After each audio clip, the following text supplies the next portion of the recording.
لا حول ولا قوة إلا بالله العلي العظيم. أعوذ بالله من الشيطان اللعين الرجيم. بسم الله الرحمن الرحيم. الحمد لله رب العالمين. الصلاة والسلام والتحية والإكرام على أشرف الأنبياء والمرسلين مولانا ومولى الثقلين جد الحسن والحسين مولانا أبي القاسم المصطفى محمد. اللهم صل على محمد. والصلاة والسلام على وصيه ووزيره وسهره وصاحب لوائه وخليفته مولانا علي بن أبي طالب. اللهم صل على محمد. والصلاة والسلام على أئمة المعصومين خصوصا سيدنا ومولانا بقية الله المنتظر المهدي. اللهم صل على محمد. عجل الله تعالى فرجه الشريف روحي وأرواح العالمين لتراب مقدمه الفداء واللعنة الدائمة على أعدائهم أجمعين من يوم ظلمهم إلى قيام يوم الدين وبعد يوم الدين. أما بعد فقد كتب مولانا الحسين عليه السلام إن تسمعوا قولي وتطيعوا أمري أهدكم إلى السبيل الرشاد. صلوات پڑھیں محمد والے.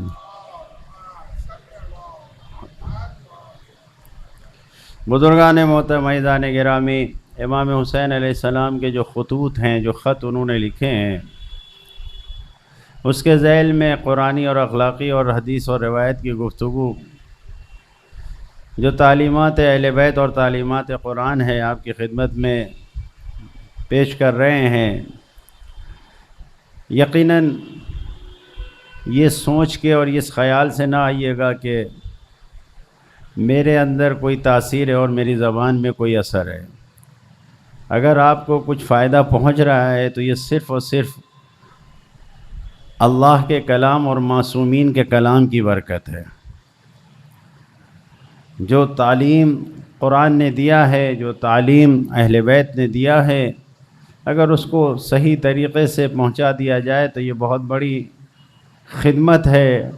اور یقیناً بولنے والے کی زبان میں اثر ہو یا نہ ہو، اس کلام میں اثر ہے کہ سننے والے پہ اثر ہوتا ہے. کل عرض کیا آپ کی خدمت میں کہ جو مکے کا گورنر تھا، اس نے امام کو امان نامہ دیا تو امام نے امان نامے کا جواب دیا اور اس میں 2 پیغام دیے. پہلا پیغام یہی دیا کہ اللہ بہترین امان دینے والا ہے، تیری اوقات کیا کہ تو مجھے امان دے گا. اور دوسرا پیغام یہ دیا کہ جو دنیا میں خوف خدا رکھتا ہے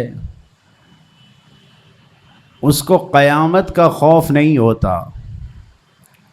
گفتگو یہاں تک آئی کہ اگر انسان پہچاننا چاہتا ہے کہ خوف خدا دل میں ہے انسان کے یا نہیں، تو یہ دیکھے.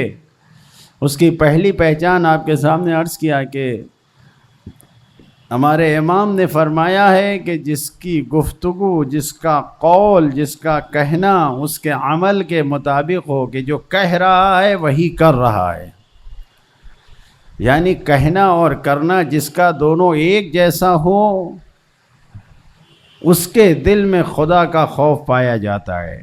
اور پھر میں نے عرض کیا کہ خوف خدا رکھنے والے ایسے ہوتے ہیں اور ایسے تھے کہ جان اگر گئی ہے تو جوان بیٹے کی جان جانے پہ نہ گریہ کیا نہ شکوہ کیا.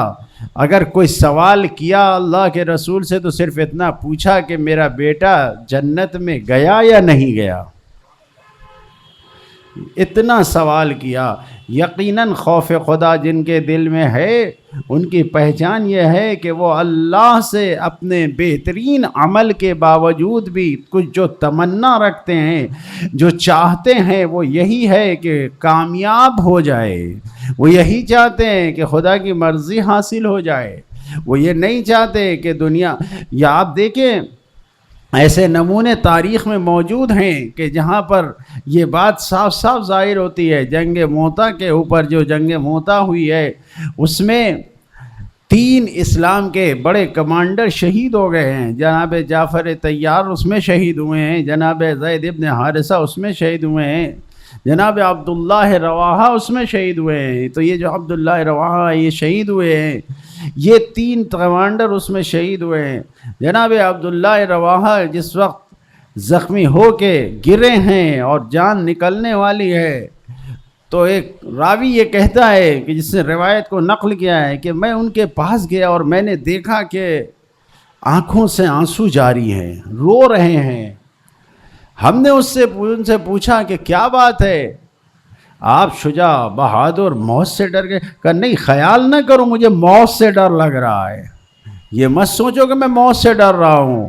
پھر کس بات کا ڈر؟ کیوں گریہ کر رہے ہیں؟ رو اس بات پہ رہ رہا ہوں کہ پتہ نہیں میری یہ خدمت برحق ہوئی یا نہیں ہوئی، کہ میں خدا کی بارگاہ میں سرخرو ہوں یا نہیں ہوں. پتہ نہیں مجھے جنت کی طرف لے جایا جائے گا یا خدا نہ کرتا مجھے اس طرف لے جایا جائے گا جو جہنمیوں کا راستہ ہے، جہاں خدا کا عذاب ہوگا، جہاں خدا پر عذاب ہو رہا ہوگا وہاں لے جایا جائے گا. مجھے نہیں معلوم کہ میں بہشتی ہوں یا نہیں ہوں. میں اس پر گریہ کر رہا ہوں، اس خطرے میں کہ کہیں ایسا تو نہیں کہ مجھے جنت کے علاوہ کسی اور طرف لے جایا جائے. تو جس کے دل میں اللہ کا خوف ہے وہ یہ دیکھ رہا ہے کہ ساری خدمتیں نبی کے ساتھ کرنے کے بعد بھی اس بات کی فکر میں ہے کہ مجھے جنت ملے گی یا نہیں ملے گی. ایک صلوات پڑھے محمد و آل محمد. توجہ فرما رہے ہیں؟ یعنی خداوند عالم ہم سے یہ نہیں چاہتا کہ ہم اس کے خوف سے اپنے آپ کو مایوس کر لیں، نا امید کر لیں. نہیں، اس کا خوف ہمارے دل میں اگر ہے تو صرف یہ سوچ کے جو اس کی شان ہے اس کی شان کے مطابق ہم زندگی گزار رہے ہیں یا نہیں.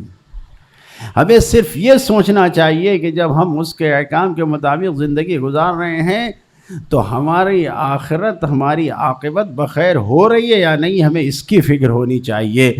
اگر ہم اس فکر میں ہیں کہ ہماری عاقبت بخیر ہو، ہمارا خاتمہ بخیر ہو، کہ جب ہم مریں تو حق میں مریں، تو یقین جانیے کہ انسان کی زندگی کامیاب ہے. اور اگر انسان اس سے ہٹ کے کچھ سوچ رہا ہے تو اس کی زندگی ناکام ہے، کامیاب نہیں ہے. ایک صلوات پڑھے محمد و آل محمد. بزرگان محترم عزیزان گرامی، دوسری چیز جو بیان کی گئی ہے وہ یہی ہے کہ انسان اللہ کے خوف اگر اس کے دل میں آئے تو یہ دیکھے کہ جو کچھ احکام قرآن میں بیان کیے گئے ہیں وہ اس پر عمل کر رہا ہے یا نہیں کر رہا ہے. اگر قرآنی احکام کے مطابق زندگی گزار رہا ہے تو اسے پھر فکر کرنے کی ضرورت نہیں ہے، کیونکہ کل میں نے آپ کی خدمت میں عرض کیا تھا کہ اللہ نے اپنی عزت و جلال کی قسم کھائی ہے. انشاءاللہ کہ یاد ہے نا کل کی بات کہ وعزتی و جلالی، میں نے اپنی عزت و جلال کی قسم کھائی ہے کہ میں ایک انسان کے لیے 2 عذاب یا 2 سکون نہیں رکھوں گا. تو اب اگر کوئی دنیا میں مشکلات اور سختی میں اللہ کے خاطر زندگی گزار رہا ہے تو آخرت میں خوشی ہے، اور اگر دنیا میں کوئی حکم خدا کے خلاف زندگی گزار رہا ہے تو آخرت میں بہرحال اسے رنج ہے، دنیا کا جتنا سکون اٹھا لے. قرآن نے قیامت کو یوم الفضل الاکبر کہا ہے، بہت بڑا مصیبت کا دن، یعنی انسان تصور نہیں کر سکتا، سوچ نہیں سکتا کہ کتنا بڑا یہ مصیبت کا دن ہے. لیکن سورہ نمل میں خداوند عالم نے یہ فرمایا ہے فَإِن جَاءَ بِالْحَسَنَةِ فَلَهُ خَيْرٌ مِّنْهَا وَهُمْ مِّن فَضْلٍ يَوْمَئِذٍ آمِنُونَ. اگر کوئی نیک اعمال کے ساتھ آ رہا ہے، بالحسن، اگر کوئی نیکی کے ساتھ آ رہا ہے، خدا کی بارگاہ میں اگر کوئی نیکی کے ساتھ آ رہا ہے تو فَلَهُ خَيْرٌ مِّنْهَا، تو اس کے لیے اس نیکی سے بہتر ہے، اس سے بڑھ کر ہے۔ یہ ہمارے جیسا دنیاوی مزاج رکھنے والا نہیں ہے کہ جتنا کیا ہے اتنا ہی ہے۔ ہمارا مزاج تو یہ جیسے کو تیسا، جیسا جس نے کیا ویسے ہی اس کو جواب دیا جائے۔ نہیں، یہ خدا ہے، خدا ہمارے لیے کیا کہہ رہا ہے اور کیا کر رہا ہے۔ پروردگار عالم ہمارے لیے یہ کہہ رہا ہے کہ اگر تم ایک نیکی کر کے ہمارے پاس آ رہے ہو تو فَخْلُوا خَيْرٌ مِّنْهَا، تو اس سے بہتر تمہیں اجر ملے گا، اور ساتھ ساتھ کیا اجر کے ساتھ ساتھ من فضع یومئذ آمنون، اس قیامت کے بڑے عذاب سے بھی محفوظ رہو گے۔ اگر نیکی کر کے خدا کی بارگاہ میں آ رہے ہو تو قیامت کے بڑے عذاب سے بھی تم محفوظ رہو گے۔ انسان توجہ کرے کہ عذاب خدا سے اگر انسان اپنے آپ کو بچا رہا ہے، خوف خدا میں اگر زندگی گزار رہا ہے، تو کتنی بڑی خوشی انسان کو مل رہی ہے کہ قیامت جو کہ فضع اکبر ہے قرآن کی زبان میں، اس دن کے عذاب سے، اس دن کے سارے عذاب سے اپنے آپ کو محفوظ رکھے گا۔ ایک صلوات پڑھیں محمد وآل محمد۔ تو پہلی پہچان یہ ہے کہ جو کہتا ہے وہ کرتا ہے۔ دوسری پہچان یہ ہے کہ جو خوف خدا رکھتا ہے اس کے دل میں کسی حکومت، کسی ریاست، کسی سرداری کی لالچ نہیں ہوتی ہے۔ وہ غرور نہیں کرتا، غرور و گھمنڈ نہیں رکھتا ہے۔ کسی حکومت، کسی سرداری کا اسے غرور و گھمنڈ نہیں ہوتا ہے۔ جس کے دل میں محبت ہوتی ہے، جس کے دل میں خوف خدا ہوتا ہے، وہ کسی غرور و گھمنڈ میں نہیں رہتا ہے، بلکہ وہ اپنی ذمہ داری کے مطابق عمل کرتا ہے۔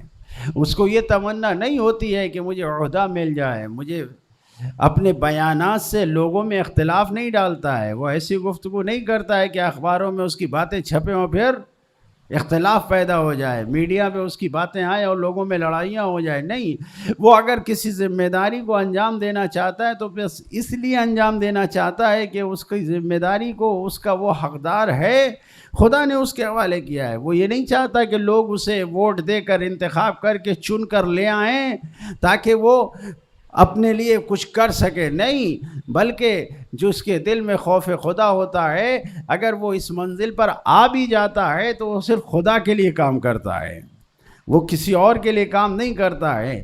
لہٰذا جو بیان کیا گیا ہے مولا متقیان حضرت علی ابن ابی طالب علیہ السلام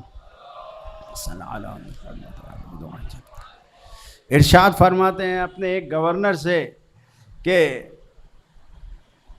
ان عملک لیس لک بطعمۃ ولکن فی عنقک امانۃ، یہ جو تم کو ذمہ داری دی ہے ہم نے، جو گورنر بنایا ہے، یہ تمہارا عہدہ، یہ تمہارے لیے لالچ نہیں ہے کہ لقمہ ہے، یہ طعمہ ہے کہ اسے تم کھا لو بس مل گیا اب جتنا ایسا ہمارا، یہ ایسا نہیں ہے، بلکہ یہ تمہاری گردن میں ایک امانت ہے، یہ عہدہ ایک امانت ہے۔ ایسا نہیں کہ تمہیں مل گیا عہدہ تو پھر تمہاری گاڑیوں پہ، یعنی اس زمانے میں جیسے کہا گیا تھا کہ گھوڑے پہ گھوڑے بدلے جا رہے ہیں، یعنی آج کے دور میں بہتر سے اونچے ماڈل کی گاڑی آ رہی ہے، کہیں ہمیں کوئی پوسٹ مل گئی، ہمیں کوئی عہدہ مل گیا، ہم کہیں کے پریزیڈنٹ بن گئے، کہیں ہو گئے تو بس لوٹ شروع ہو گئی۔ نہیں، یہ نہیں ہونا چاہیے۔ اگر تمہیں کوئی ذمہ داری دی جا رہی ہے تو اس ذمہ داری کو سوچو کہ تمہارے اندر غرور و گھمنڈ نہ آئے، تمہیں اس کی محبت نہ آئے۔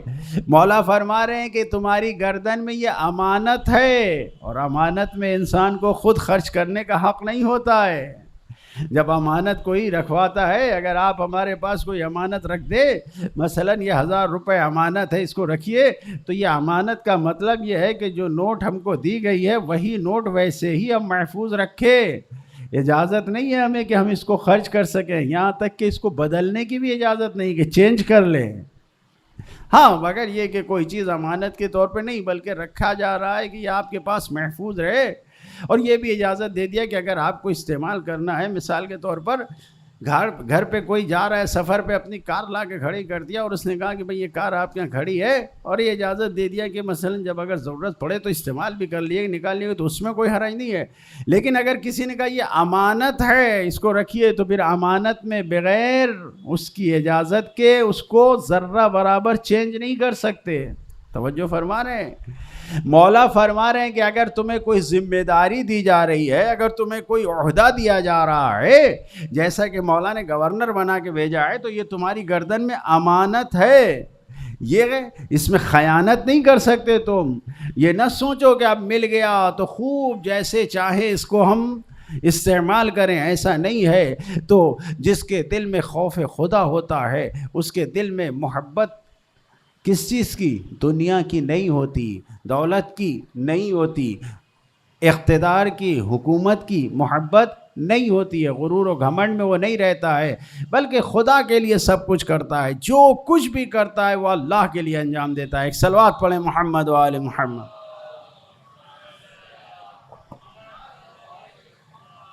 اور ایسے بندے پائے جاتے ہیں تاریخ میں، ایسی چیزیں آپ خود دیکھیے کہ جس وقت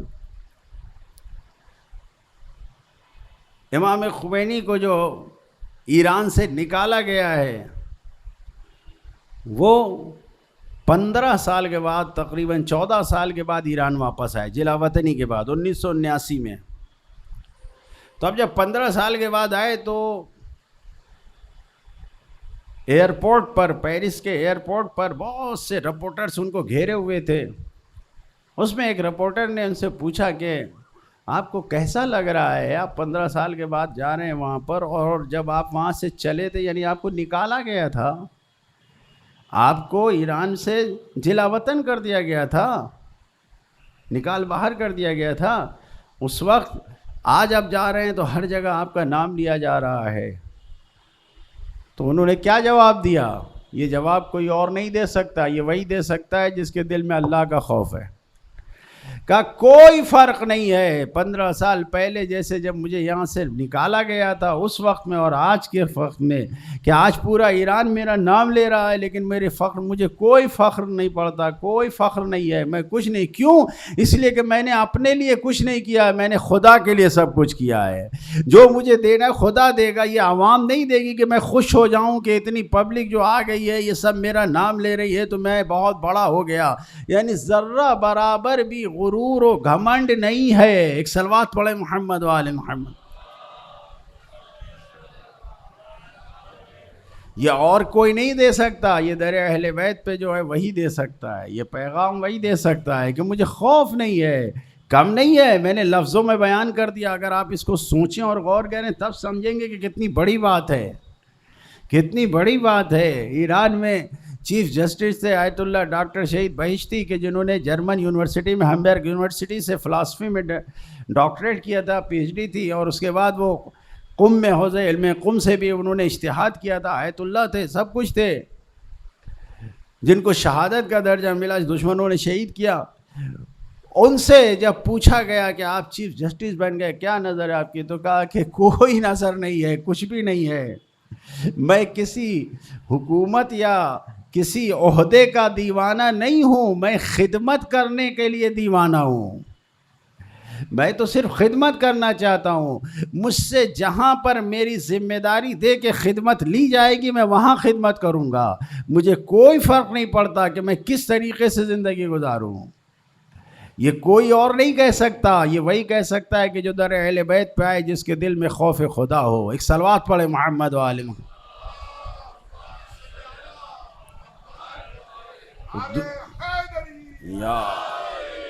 تو دوسری پہچان یہی ہے کہ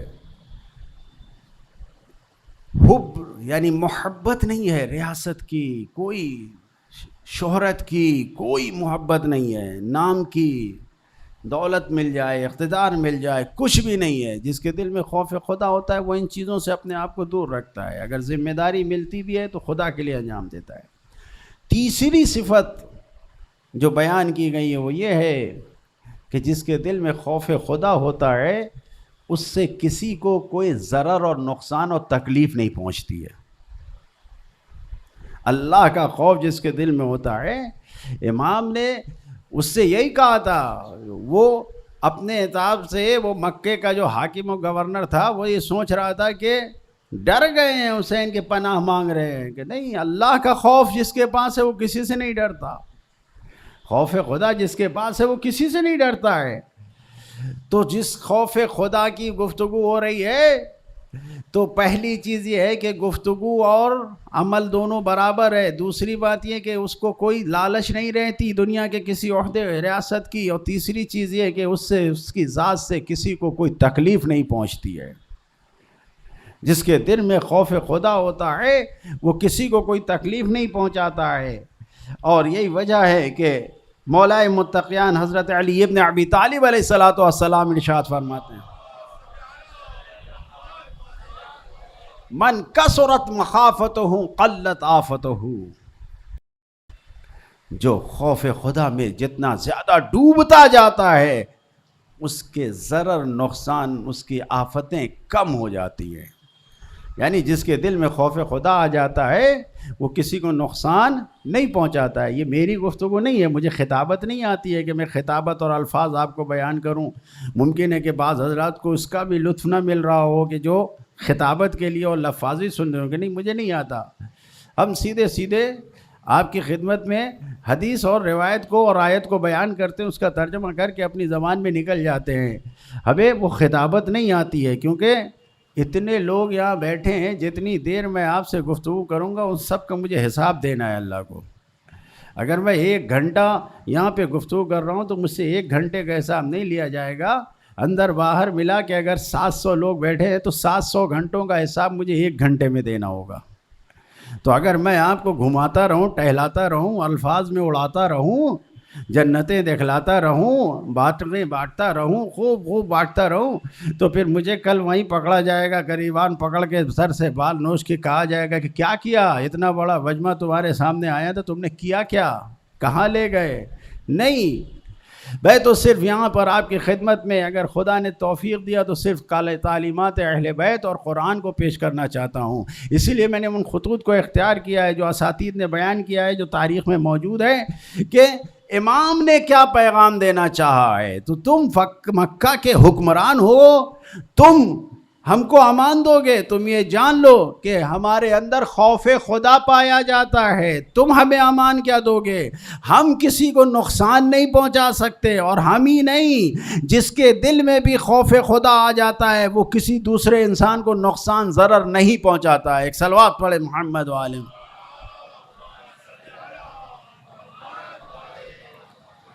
اگر یہ علامتیں کسی میں ہیں تو وہ واقعاً خدا سے ڈر رہا ہے۔ وَلِمَنْ خَافَ مَقَامَ رَبِّهِ جَنَّتَانِ، اور جو خدا کے ڈر جائے، مقام پروردگار کا خوف جس کے دل میں آ جائے، اس کے لیے 2 جنتیں ہیں۔ یہ جنتان کیا ہے؟ ایک وہ جنت ہے کہ جو مرنے کے بعد فوراً ملے گی، یعنی برزخ کی جنت ہے کہ انسان مرتے ہی فوراً جنت پائے گا، اور ایک وہ جنت ہے کہ جب سب مر جائیں گے، سب اٹھائے جائیں گے، محشر کے بعد جو جنت ملے گی، وہ جنت جو آخری جنت ہے۔ تو اگر خوف پروردگار انسان کے پاس آ جائے اور عظمت پروردگار کے ساتھ زندگی گزارے تو جنتان، قرآن کی آیت ہے، لمن خاف مقام ربہ جنتان، 2 جنتیں ملیں گی۔ اب یہ تو روایتوں نے بیان کیا کہ ایک برزخ کی جنت ہے، ایک اس کے بعد کی جنت ہے، لیکن یہ خدا ہی جانتا ہے کہ یہ 2 جنتیں کیسی دے گا خداوند عالم۔ اب یہ تو انسان جیسی توقع اور امید رکھے گا اس سے بڑھ کے خداوند عالم اسے عطا کرے گا۔ ایک صلوات پڑھے محمد و آل محمد۔ 2 جنت ملے گی۔ بہرحال اگر ہم نے بتایا کہ اللہ کا خوف انسان کے اندر ہونا چاہیے، تو اس خوف خدا کے علاوہ جو خوف آتا ہے، خوف خدا کے علاوہ جو خوف آتا ہے، کسی نے سوال کیا تو میں نے آج اس کے اوپر چند چیزیں دیکھی کہ ٹھیک ہے انسان اللہ سے ڈر رہا ہے، خوف خدا انسان کے اندر پایا جا رہا ہے، لیکن خوف خدا کے علاوہ بھی تو انسان اللہ سے ڈرتا ہے، لیکن پھر بھی کچھ نہ کچھ اضطراب، بے چینی، ڈر، خوف انسان کے اوپر لگا رہتا ہے۔ تو وہ کیا ہے؟ اس کو کیسے دور کیا جائے؟ اس کا علاج کیسے کیا جائے کہ جو انسان کے اوپر خوف طاری ہو جاتا ہے، جو ڈر انسان کے اوپر آ جاتا ہے، اس کو کیسے دور کیا جائے؟ تو قرآنی آیتوں میں کچھ چیزیں بیان کی گئی ہیں کہ اگر انسان ان اعمال کو انجام دے گا، ان چیزوں کو اپنائے گا، تو پھر خوف خدا دل میں رہے گا، دوسرے خوف انسان کے دل سے دور ہو جائیں گے. جو اضطراب ہے، بے چینی ہے، جو کسی انسان کا ڈر ہے، وہ سب انسان سے دور ہو جائے گا اگر انسان اس چیزوں کو انجام دے گا. لہٰذا اس حدیث کے ذیل میں کچھ باتوں کو آپ کو عرض کرنا چاہتا ہوں. سب سے پہلی چیز جو ہمارے چھٹے امام حضرت امام جعفر صادق علیہ السلام نے ارشاد فرمایا،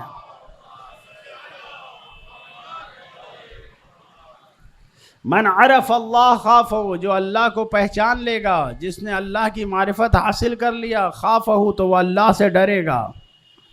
من عرف اللہ خافہ، جس نے اللہ کو پہچانا وہ اللہ سے ڈرے گا. پھر اس کی عظمت، اس کے دل میں اس کی عظمت، خدا کی بزرگی خوف ڈال دے گی، اللہ کا احترام آئے گا، اس کی عظمت آئے گی.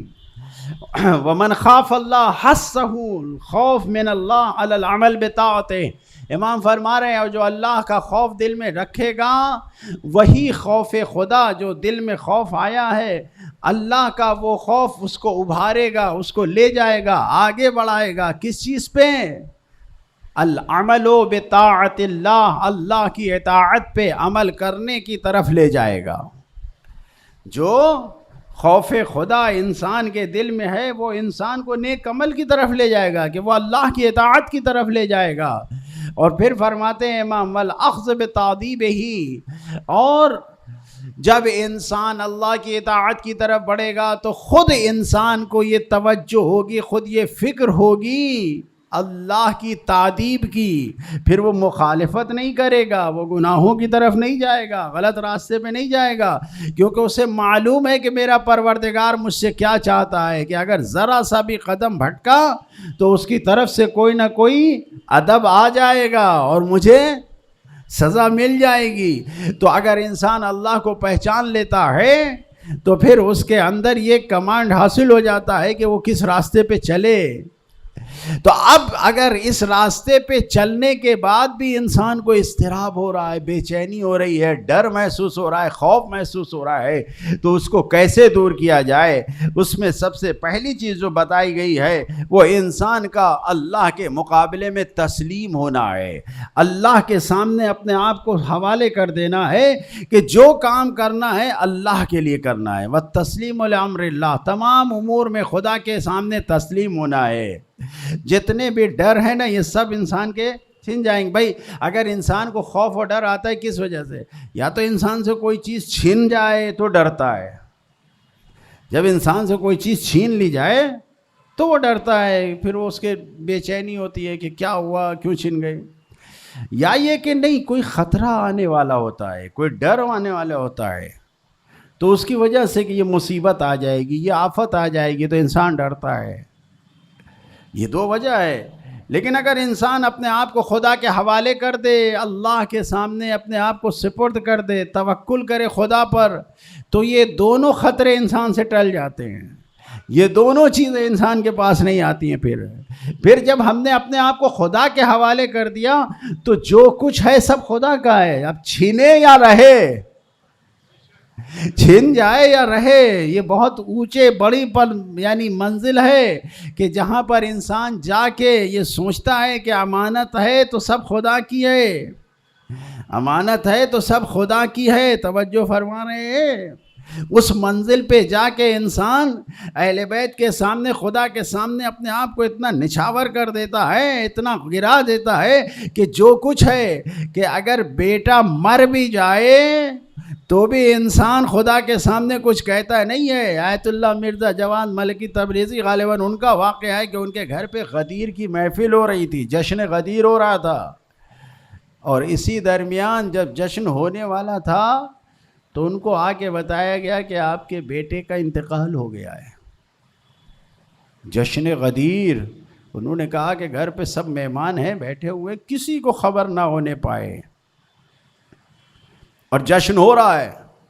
ادھر جو خبر لایا تھا اس سے کہا کہ غسل کراؤ، میت تیار کراؤ، اور ادھر پورا مجمع بیٹھا ہوا ہے، پورا جشن ہو رہا ہے. جب جشن ختم ہو گیا، غدیر کا جشن ہو گیا، مبارکباد ہو گئی، مولا کی سب سے خوب مبارکباد ہو چکی، جشن ہو چکا، تو اب جب لوگ جانے لگے تو انہوں نے کہا کہ آپ حضرات جس کو کوئی کام نہ ہو وہ رکا رہے ٹھہرا رہے، کیوں؟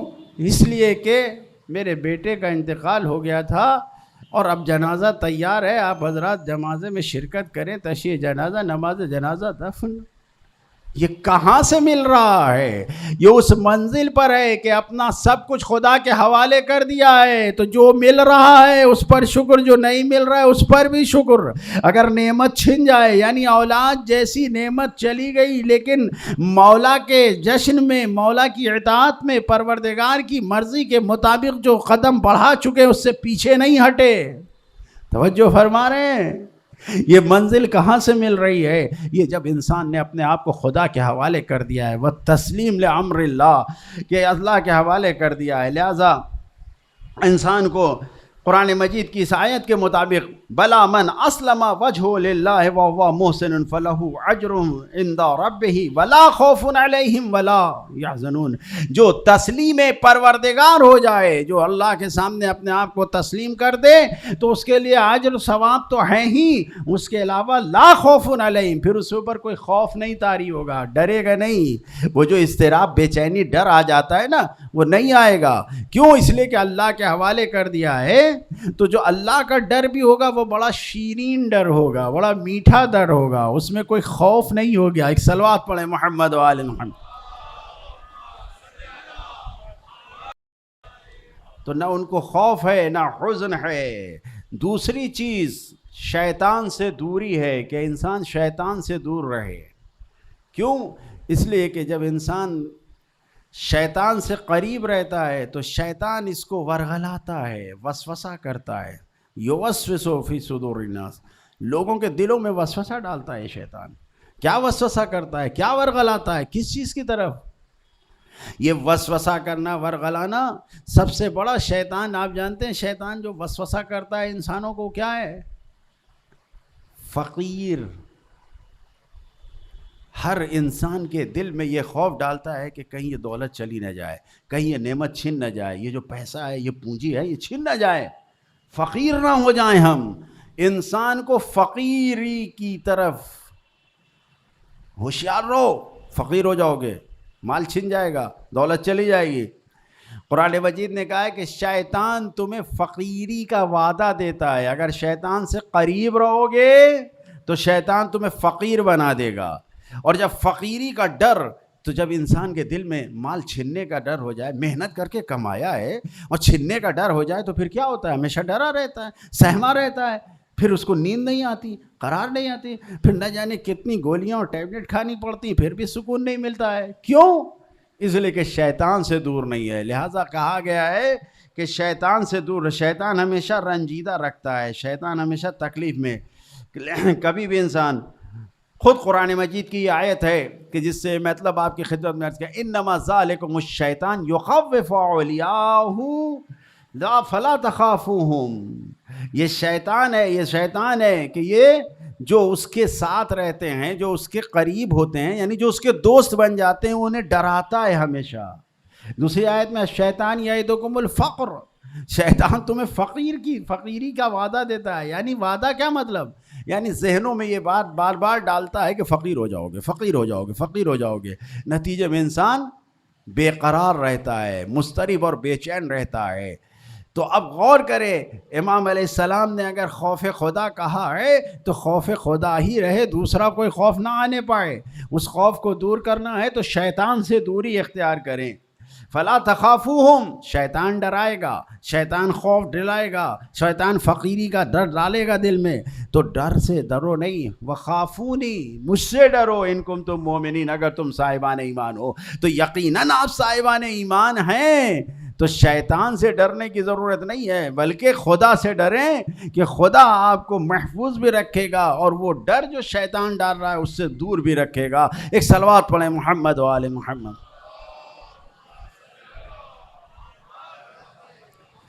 تیسری چیز جس سے انسان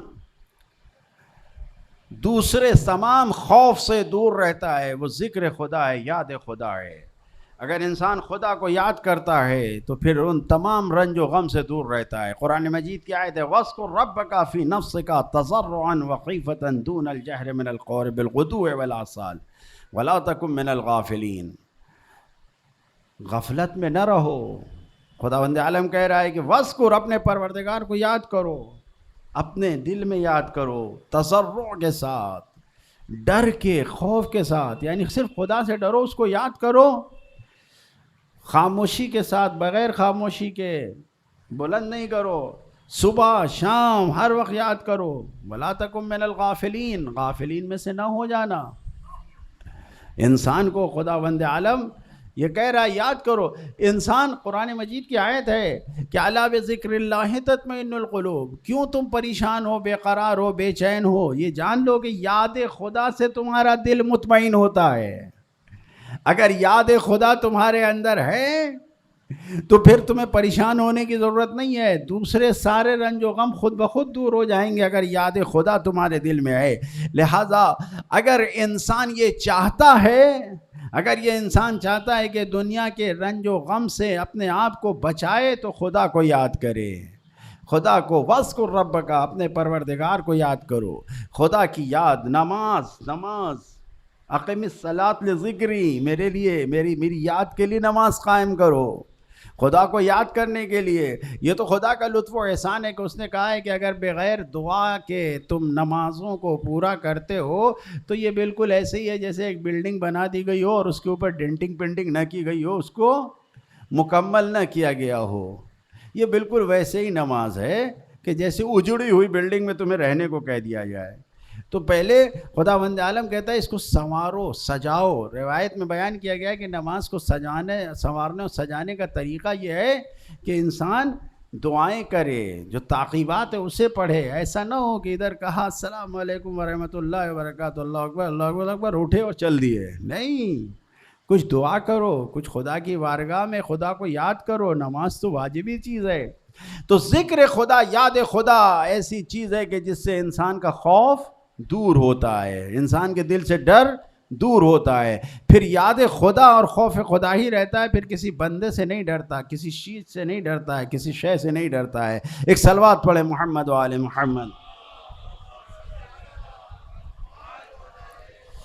چوتھی چیز ایمان اور نیک اعمال ہیں۔ اگر انسان کا ایمان قوی ہے اور نیک اعمال انجام دے رہا ہے، نیک اعمال، انسان کے بہت سے لوگ اس دنیا میں آپ کو ملیں گے، ساتھی ملیں گے، احباب ملیں گے، پارٹنر ملیں گے، بزنس کے بازاروں میں ملیں گے کہ جو اچھے کام کرتے ہیں، بہت سے کرتے ہیں۔ تو پھر تو کیا وہ نیک اعمال اگر کر رہے ہیں تو ان کو واقعاً جو سوچ خداوند عالم نے نعمتیں دی وہ اللہ کو مانتے ہی نہیں ہیں، تو نعمتیں نہیں۔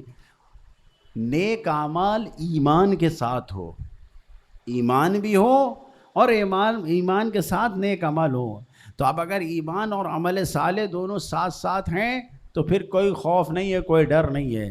البتہ جو لوگ دنیا میں نیک کام کرتے ہیں اللہ انہیں دنیا میں ہی ان کا بدلہ دے دیتا ہے۔ ایسا نہیں ہے کہ خداوند عالم، کیونکہ خداوند عالم نے کہا ان اللہ لا یضیع اجر المحسنین، خدا کسی کے عمل کو ضائع نہیں کرتا ہے، خدا کسی کے انسان کے بھی عمل کو ضائع نہیں کرتا ہے۔ تو جو دنیا کے لیے کرتا ہے اللہ اسے دنیا کے مطابق دے دیتا ہے، جو آخرت کے لیے کرتا ہے اسے دنیا اور آخرت دونوں دیتا ہے۔ تو اب اگر انسان نیک اعمال انجام دے رہا ہے، نیک کام کر رہا ہے، تو قرآن مجید میں یہ اعلان ہو رہا ہے کہ دیکھو جب تمہارا ایمان سچا ہے تو تم اللہ سے قریب ہو جاؤ گے۔ وہ کیا ہے؟ من آمن باللہ والیوم الآخر وعمل صالحا فلا خوف علیہم ولا هم یحزنون۔ جو ایمان لے آئے اور انہوں نے نیک اعمال انجام دیا تو پھر ان کے اوپر کوئی ڈر نہیں ہے، کوئی خوف نہیں ہے، ان کو ڈرنا ہی نہیں چاہیے۔ جب خدا اعلان کر رہا ہے تو آپ قرآن پہ تو ایمان رکھتے ہیں، تو جو قرآن میں کہا جا رہا ہے اس کے اوپر یقین رکھیں، پھر ڈرنے کی کیا بات ہے؟ پھر دنیا کی کسی طاقت سے نہیں ڈرنا چاہیے۔ کوئی بھی کتنا ہی بیان دیتا رہے، کوئی بھی کچھ کہتا رہے، اگر خدا کی طاقت پہ بھروسہ ہے تو پھر دنیا کی کوئی طاقت کچھ بھی نہیں بگاڑ سکتی. اس بات کو یقین سے رکھیں. اگر ان مجلسوں میں کچھ ملے یا نہ ملے، اگر یہ بات دل میں ہمارے اتر گئی کہ ہمارا بھروسہ خدا پہ قائم ہو جائے، تو پھر یہ جان لیجئے کہ خدا پہ اگر یقین اور بھروسہ قائم ہو گیا تو اب اس کی وجہ سے پھر دنیا کا کوئی انسان ہمارا کچھ نہیں بگاڑ سکتا. دنیا کی کوئی طاقت ہمیں کچھ بھی پسپا نہیں کر سکتی کہ ہمیں پیچھے کر دے. نہیں. کیوں؟ اس لیے کہ خدائی طاقت ہمارے ساتھ ہے، اور جب خدا کی طاقت ہے تو پھر کسی طاقت میں کوئی دم نہیں ہے کہ وہ انسان خدا کی طاقت کا مقابلہ کر سکے. ایک صلوات پڑھیں محمد و آل محمد.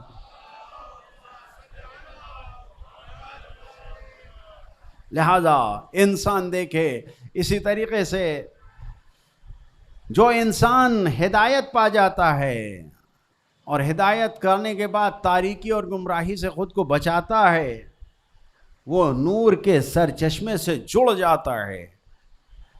تو جو ہدایت پا جاتا ہے اس ہدایت کو بچا کے رکھتا ہے اور اس ہدایت پہ چلتا ہے، قائم رہتا ہے. جب قرآن کی آیت ہے کہ جب دعا پڑھتے ہیں قنوت میں اکثر پڑھنے کو کہا گیا کہ ربنا لا تزغ قلوبنا بعد اذ ہدیتنا، یہ میرے پروردگار لا تزغ، ہمارے دل کو ٹیڑھا نہ کرنا، لا تزغ قلوبنا، کج نہ کرنا، زیغ یعنی کج نہ کرنا، ٹیڑھا نہ کرنا، بعد اذ ہدیتنا، جبکہ تو نے ہماری ہدایت کر دیا ہے. تو یہ دعا جو کرنے کو ہم سے کہا گیا ہے، اماموں نے ہم سے کہا ہے کہ یہ دعا ہمیشہ پڑھو، خاص کر کے قنوت میں پڑھو. مقصد کیا ہے کہ جب تمہیں توفیق نماز مل گئی ہے تو پھر خدا کی بارگاہ میں یہ کہو نا کہ خدایا تو نے یہ ہدایت دیا ہے تو اس ہدایت پہ ہمیں باقی رکھ.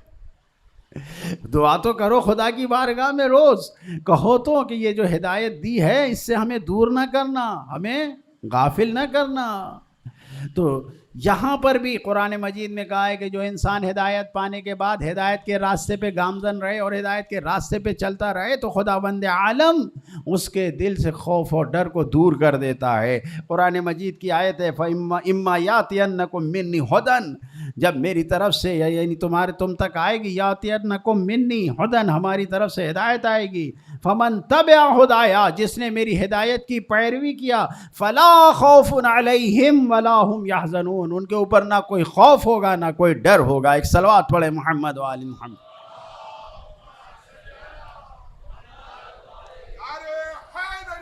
یا کوئی حزن نہیں ہوگا، کوئی خوف نہیں ہوگا، کوئی ڈر نہیں ہوگا.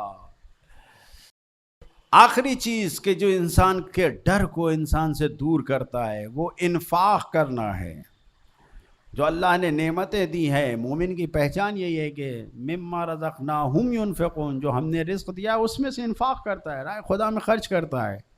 اگر انسان راہ خدا میں مال کو خرچ کرے گا، بھائی انسان کی سب سے بڑی مشکل یہی ہے کہ وہ مال کو بچانے کی فکر میں رہتا ہے، سوچتا ہے کہ مال ہمارا بچا رہے.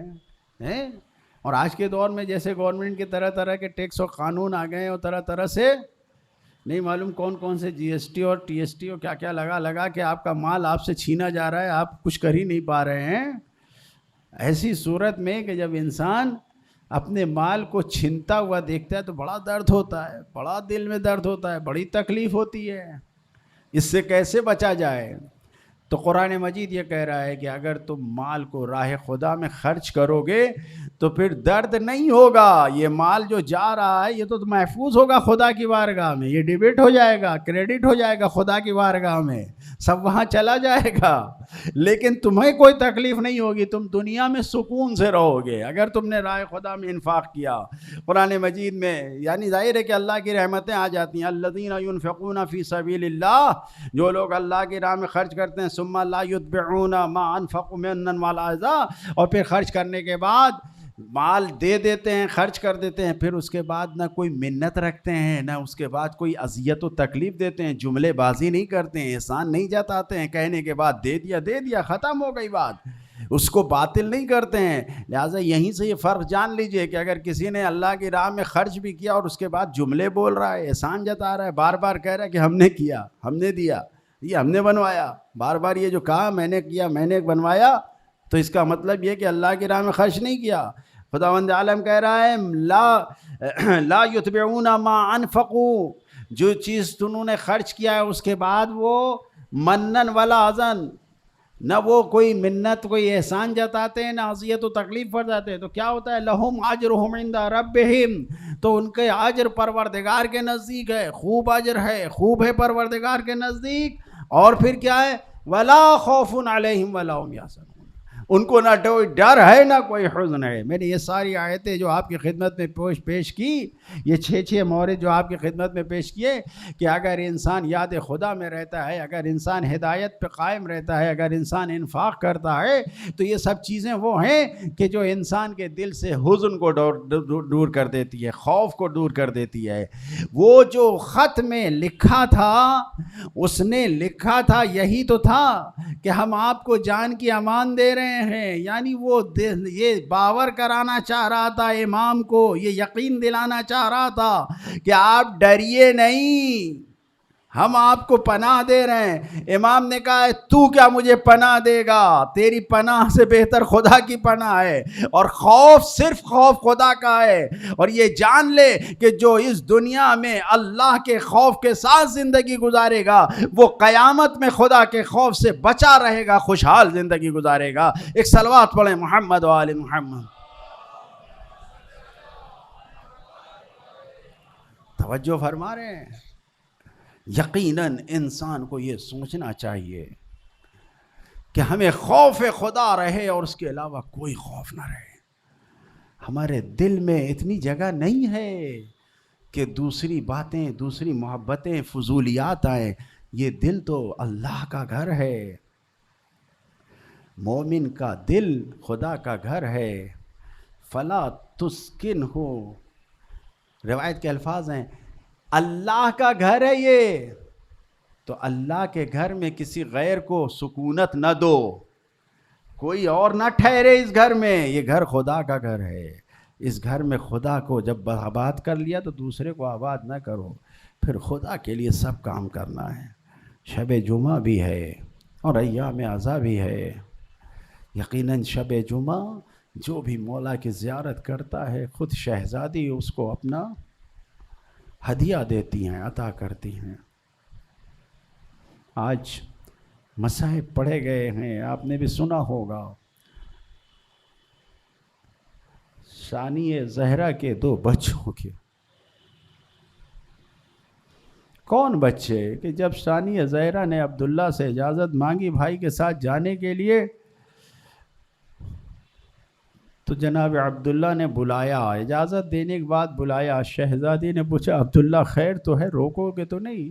کہا نہیں، یہ دونوں شہزادوں کو اپنے ساتھ لے جائیے، یہ اون و محمد کو اپنے ساتھ لے جائیے. اور یہ کہا کہ اگر کوئی جنگ ہو جائے، کوئی وقت آ جائے تو قربان کر دیجیے گا. زینب اپنے دونوں لاڈلوں کو لے کر آ رہی ہے. کس تربیت میں؟ عباس جیسے ماموں کی تربیت میں پلنے والے یہ بچے. عزادارو، عاشور کی شب میں یہ دیکھا گیا کہ زینب و محمد کے بالوں میں آنسو ہاتھوں پھیرتے ہوئے، گیسوں کو سلجھاتے ہوئے یہ کہہ رہی ہے کہ میرے لال، تم دونوں کل ماموں پہ قربانی دینا. ایسا نہ ہو کہ ماموں سے پہلے بچے ماموں کے جائیں اور تم نہ جاؤ. جا کے قربان دینا، جان دینا. عزادارو، عاشور کی صبح جب نمودار ہوئی اور حملے کے بعد جب جنگ شروع ہوئی، بنی ہاشم نے جانا شروع کیا. اون و محمد آئے اور آنے کے بعد اپنے ماموں سے جس وقت جنگ کی اجازت طلب کیا، عزادارو جنگ کی اجازت طلب کیا. اون و محمد کو امام نے کہا تمہاری ماں نے اجازت دیا. مامو جان، اماں جان نے ہی سجا کر ہمیں بھیجا ہے، اماں جان نے ہی ہمیں بھیجا ہے. یہ کہنا تھا. عزادارو، مقتل کی تاریخ نے لکھا ہے کہ دونوں بڑھے اون و محمد اور جا کے اپنے آپ میں جا کے دشمنوں سے لڑنا شروع کیا، رجس پڑھنا شروع کیا. اور اس کے بعد دشمنوں پہ حملہ کرتے جا رہے ہیں. ایسے حملے کر رہے ہیں، بڑھ بڑھ کے حملے کر رہے ہیں، ایک ایک بڑھ کے.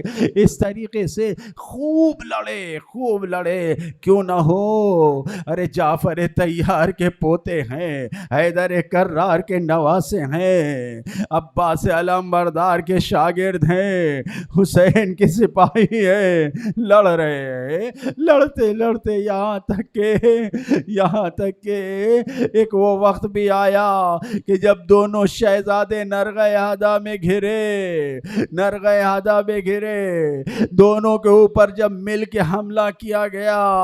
عرب میں دستور نہیں تھا، جنگ اکیلے ہوا کرتی تھی، لیکن کربلا میں سارے ظلم ہوئے، سارے دستور ختم ہو گئے، مل کے چاروں طرف سے دونوں شہزادوں کو گرا.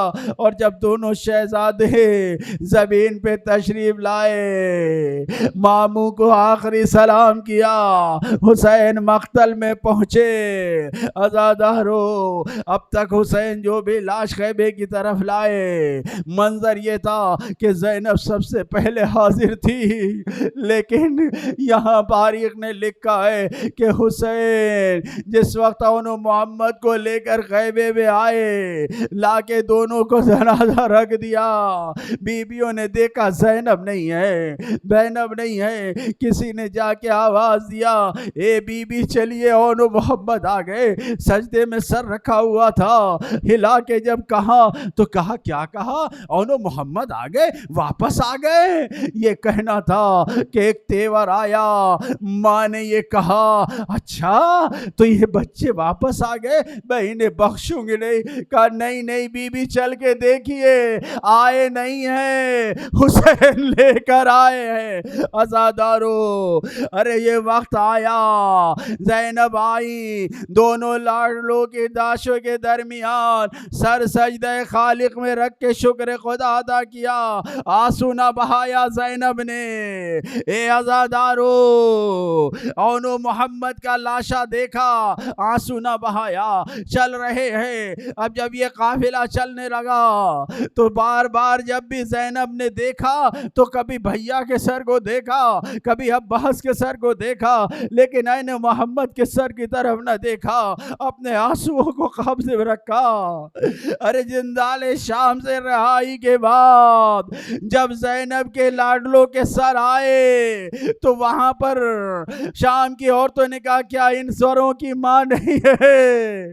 زینب نے یہ کہا کہ نہیں ماں ہے، لیکن میں اپنے بھیا کا ماتم کر رہی ہوں، اپنے بچوں پہ گریہ نہ کیا. لو عزادارو، ارے زینب کربلا سے نہیں روئی، اپنے بال کا ماتم نہیں کیا، یہاں تک کہ دوبارہ قافلہ مدینے سے جب کربلا آیا، جب شام سے کربلا آیا، زینب انہوں محمد کے پاس گریہ کرنے نہ گئی، اپنے بھائی کا گریہ کیا. لیکن ایک منزل وہ بھی آئی کہ جب قافلہ رہائی پا کے مدینے پہنچا، عزادارو اب جب زینب اپنے گھر میں گئی اور گھر میں جانے کے بعد اپنے بچوں کے مسلوں کو دیکھا، بستر کو دیکھا، ماں کی مامتا بھری، اے میرے لالونو محمد. اب زینب نے گریہ کرنا شروع کیا، واہ محمدہ، واہ علیہ کی آوازیں. ارے زینب نے مدینے میں اپنے گھر میں بیٹھ کے اپنے بچوں کو رونا شروع کیا. عزادارو، جناب عبداللہ آئے اور گھر میں آ کے اب جو دیکھا، آواز دیا، اے بیوی، ارے ہمارے اوپر مصیبتیں ہیں، آپ یہاں کیوں گریہ کر رہی؟ جناب عبداللہ سے جناب زینب نے کہا، اے عبداللہ، ارے میں نے اپنے بچوں کا ماتم نہ کیا، اماں کے حوالے بھیا کی عزا کر کے اب اپنے بچوں پہ رونے آئی ہوں. عبداللہ، میں کوئی اور نہیں، میں اونو محمد کی دکھیاری ماں زینب ہوں. واہ مصیبتہ. لعنت اللہ علی القوم الظالمین. سیعلم الذین ظلموا أي منقلب ينقلبون.